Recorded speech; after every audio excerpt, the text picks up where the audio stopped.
नमस्कार प्यारे साथियों, आपका स्वागत है हमारे यूट्यूब चैनल में। और देखिए, आपका डीएलएड तृतीय सेमेस्टर मैथ के अंतर्गत हम आज इसके जो कॉन्सेप्ट थे उनको हम कर रहे थे। 2 वीडियो आपके जा चुके हैं, तो ये वीडियो नंबर 3 है। तो आप अच्छे से इसको देखिए ताकि आपके कॉन्सेप्ट क्लियर हो पाएँ। आपने पहले की वीडियो नहीं देखे तो आप ज़रूर देख लीजिए। देखिए, यहाँ पर हम देखेंगे बाज़ारी मूल्य क्या होता है, यानी जिसे हम बोलते हैं मार्केट प्राइस क्या होता है। तो बाज़ार में शेयर की कीमत को बाज़ारी मूल्य कहते हैं, यानी मार्केट प्राइस कहते हैं। यानी जो बाजार में इसकी जो कीमत लगी हुई है वो इसकी कहलाती है बाजारी मूल्य। बाजारी मूल्य मतलब बाजार की कीमत, मार्केट प्राइस होता है जो, वो उसकी बात कर रहा है। देखिए, तो यहाँ पर हम देखेंगे मोस्ट इंपोर्टेंट पॉइंट जिन्हें आपको अच्छे से याद रखना है। आप इन्हें याद रखते हैं तो इसके क्वेश्चन तो आप चुटकियों में कर पाएंगे, कोई भी आपको दिक्कत नहीं होगी।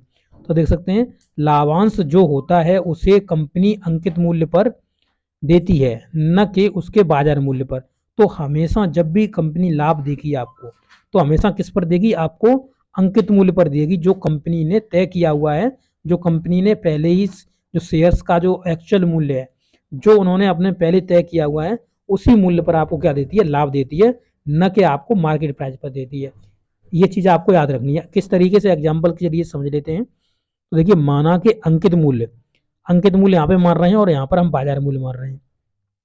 तो अंकित मूल्य हमने कहा कि आपको 100 रुपए में आपको 100 रुपए का एक शेयर दिया हुआ है, कंपनी ने अंकित मूल्य ये रखा हुआ है।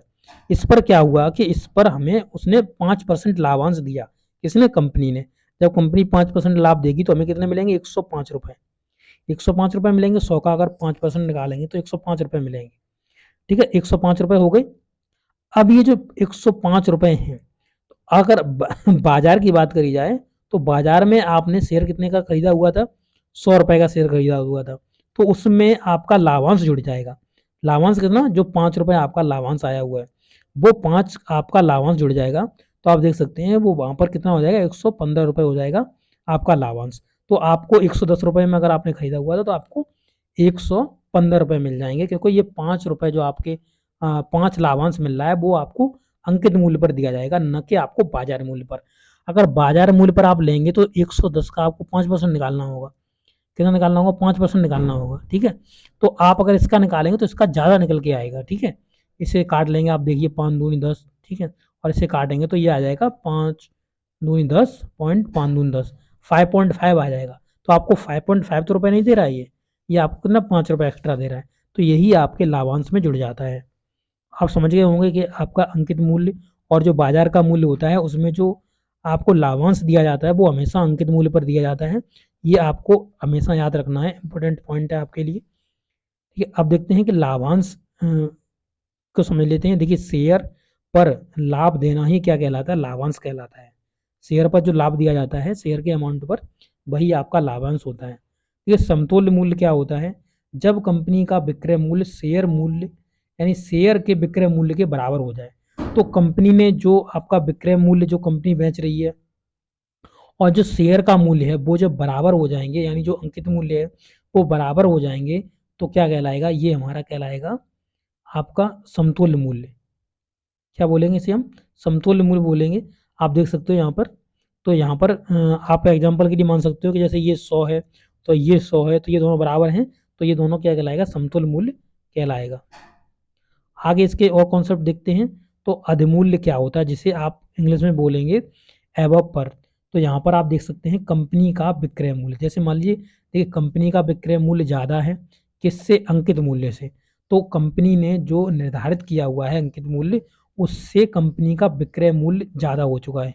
तो यहाँ पर जैसे 100 माना हुआ था, यहाँ पे 120 जा रहा है, तो इसे अधिमूल्य बोलेंगे। अधिमूल्य का मतलब ज़्यादा हो जाना किसी चीज़ का, तो वो अधिमूल्य हो जाता है। इसी प्रकार से अब अगर आगे बढ़ेंगे तो अवमूल्य। अवमूल्य का मतलब घटना होता है। तो देखिए घटना आप देख सकते हैं यहाँ पे। तो कंपनी का विक्रय मूल्य कम हो और जो कंपनी का जो अंकित मूल्य हो वो ज़्यादा हो। तो कंपनी का अंकित मूल्य 120 रुपये और कंपनी का विक्रय मूल्य हमने कितना माना? 100 रुपये है, तो ये अवमूल्य में चला जाएगा, या नहीं बिलो पर चला जाएगा। ठीक है, इसी तरीके से देखो दलाली क्या होती है, दलाली को सीख लेते हैं। तो यहाँ पर दलाली क्या होती है कि कंपनी और शेयर लेने वाले के बीच में कमीशन खाने वाला व्यक्ति दलाल कहलाता है। ठीक है, तो वो दलाली करता है। किस प्रकार से दलाली करता है? जैसे मान लीजिए खरीद मूल्य आपका 100 रुपये रखा है, इसमें दलाल कह रहा है कि मुझे 5% आप दोगे तभी आप वो शेयर खरीद पाओगे, यानी मैं उसमें मान लीजिए एक बीच में मीडिएटर हूँ आपको खरीदवाने के लिए। तो शेयर लेने वाले को कितना पड़ेगा? तो शेयर लेने वाले को शेयर पड़ेगा 105 रुपए का, क्योंकि 5% तो दलाली खा जाएगा। तो आपको शेयर लेने वाले कितने का पड़ेगा? 105 रुपए का पड़ेगा। इसी प्रकार से बेचने वाला मूल्य, अब देखिए मान लीजिए कंपनी कह रही है कि हम 100 रुपए में शेयर आपको बेचने देंगे, मतलब एक शेयर की कीमत हम 100 रुपए आपको देंगे जब आप अगर बेचोगे तो। अब दलाल कह रहा है कि 5% हम लेंगे। अब 100 में से अगर 5% यानी 5 रुपए दलाल ले जाएगा, तो जो बेचने वाला कैंडिडेट्स है यानी जिसके वो शेयर हैं, तो उसे कितने रुपए मिलेंगे? तो उसे 95 रुपए मिलेंगे।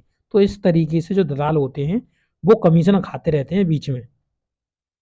तो इस तरीके से आपने समझा कि दलाली क्या है, और इस तरीके से इसके जितने भी ये कॉन्सेप्ट हैं वो आपने समझ लिए, और इसके जो आगे कॉन्सेप्ट होंगे वो मैं आपको अगले वीडियो में समझा दूंगा। तो ये पॉइंट जरूर याद रखिएगा।